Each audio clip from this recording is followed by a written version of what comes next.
Jubilee hills లో సీనన్న ఇంట్లో Jubilee hills లో ఏ సన్న బియ్యం తింటున్నామో ఇవాళ పేదోడి ఇంట్లో సన్న బియ్యం తింటుంటే వాళ్ళ కళ్ళల్లో వాళ్ళ పిల్లల ఆనందం చూస్తే సంటి పిల్లలకు కన్న తల్లి సన్న బియ్యంతోని బుక్కడు బువ్వ తినిపిస్తుంటే ఆ తల్లి ఆనందం చూసినప్పుడు ఒక నాయకుడిగా ఇంతకంటే మాకు ఏమి సంతోషాన్ని ఇస్తుందని నేను అడుగుతున్నా. కోట్ల రూపాయలు ఇయ్యవు, వేల కోట్లు సంపాదిస్తే ఇవాళ పక్కన చూస్తున్నారు. 110 నెలల అధికారంలో ఉండి నెలకు 1000 కోట్లు తగ్గకుండా 1,00,000 కోట్ల పైన దోసుకున్న ఆయన పిల్లలు కత్తులతో పొడుచుకుంటారు. ఒకరొకరు పంపకాలలో తేడా వచ్చి బావ బామ్మర్ది అక్క తమ్ముడు ఇంటిల్లి పాది తలా ఒదిక్కు తయారయ్యి ఎవ్వనికి వాడు బల్లాలు తీసుకొని ఈపులో ఒడుచుకునే పరిస్థితి వచ్చింది. ఏం సంతోషమైన తండ్రికి 1,00,000 కోట్లు సంపాదించిండు, ఫామ్ హౌజులు ఇచ్చిండు, బంగళాలు ఇచ్చిండు, వ్యాపారం ఇచ్చిండు, టీవీలు ఇచ్చిండు, పేపర్లు ఇచ్చిండు, రాసుకోనికే పేపర్ ఇచ్చిండు, చూపించుకోనికే టీవీ ఇచ్చిండు. కానీ వాళ్ళకు ప్రశాంతతగానే ఆనందం ఇవ్వగలిగిండా? దోపిడీ సొమ్ము ఇవాళ కుటుంబంలో చిచ్చు పెట్టింది. ఇవాళ వాళ్ళు కొట్లాడుకొని ఉరిమి మంగళ మీద పడ్డట్టు వాళ్ళు పొడుచుకునే విడిచిపెట్టి మన పేర్లు తీసుకుంటారు.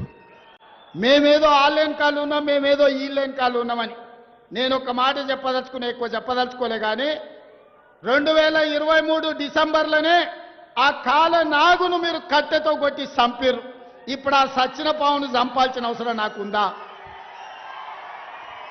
బీఆర్ఎస్ అనే పామును, ఇది కాలకూట విషం ఉన్నది, ఇది ప్రజలను దోసుకునే అనకొండ అని 4 కోట్ల ప్రజలు డిసెంబర్ 3 తారీఖు నాడు బండరాయితోని మోది ఆ కాలకూట విషమున్న కాల నాగును ఆయల్లనే తెలంగాణ ప్రజలు బొందబెట్టిరు, మాడ వలగొట్టిరు. ఇక సచ్చిన పావుని ఇవాళ నేను చంపాల్సిన అవసరం ఉన్నదే? మీ పంపకాలలో పంచాయతీ వస్తే కుటుంబ పెద్ద దగ్గర కూర్చోండి, తెగకపోతే కుల పెద్ద దగ్గరకు పోండి, అక్కడ కూడా తెగకపోతే మంత్రగాన్ దగ్గరకు పోండి. ఎందుకంటే ఏ పంచాయతీ తెగకపోతే మంత్రగాన్ దగ్గర పోయి కూర్చుంటారు. పోయి ఉన్న మంత్రగాన్ని చూసుకొని మీ పంచాయతీ తెంచుకోండి. అంతే తప్ప మమ్మల్ని లాగకండి. మీ కుటుంబ పంచాయతీల మాకు రేషన్ కార్డులు ఇచ్చే పని ఉంది, పేదోళ్ళకి సన్న బియ్యంతో అన్నం పెట్టే పని ఉంది, పేదవాడికి ఇందిరమ్మ ఇల్లు ఇచ్చే పని ఉంది, పేదవాడికి రైతు భరోసా 9 రోజుల్లో 9,000 కోట్లు ఇవాళ పేదోళ్ళ ఖాతాలు వేసినాం. 25,35,964 మంది రైతులకు 20,617 కోట్ల రూపాయలు రైతులకు రుణమాఫీ చేసినాం. రైతులకు రైతు భరోసా ఇవ్వడమే కాదు, రైతు రుణమాఫీ చేసి ఒక్క 16-18 నెలల్లో 1,04,000 కోట్ల రూపాయలు ఈరోజు పేదల ఖాతాల్లో రైతుల ఖాతాలో వేసినాం. అందుకే మిత్రులారా, ఈరోజు రేషన్ కార్డు కావాలన్నా, ఇందిరమ్మ ఇల్లు కావాలన్నా, సన్న బియ్యం కావాలన్నా, 50 లక్షల ఇళ్లకు 200 యూనిట్లు ఉచిత కరెంటు ఇచ్చినా ఈరోజు అది ఇందిరమ్మ రాజ్యంలోనే సాధ్యమైంది, ఈరోజు మన ప్రభుత్వంలోనే సాధ్యమైంది. ఇదే కాదు, ఇవాళ నేను ఒక మాట చెప్పదలుచుకున్నా. ఆనాడు పోడు భూములు ఇచ్చినాం, అసైన్మెంట్ పట్టాలు ఇచ్చినాం. ఇవాళ దాదాపుగా కొద్ది మందికే ఇంకా భూములు ఇచ్చే అవకాశం ఉంది. ఇవాళ భూములు అందుబాటులో లేవు. అందుకే మన దరిద్రం తీరాలన్నా, మనం బాగుపడాలన్నా విద్య ఒక్కటే మార్గం.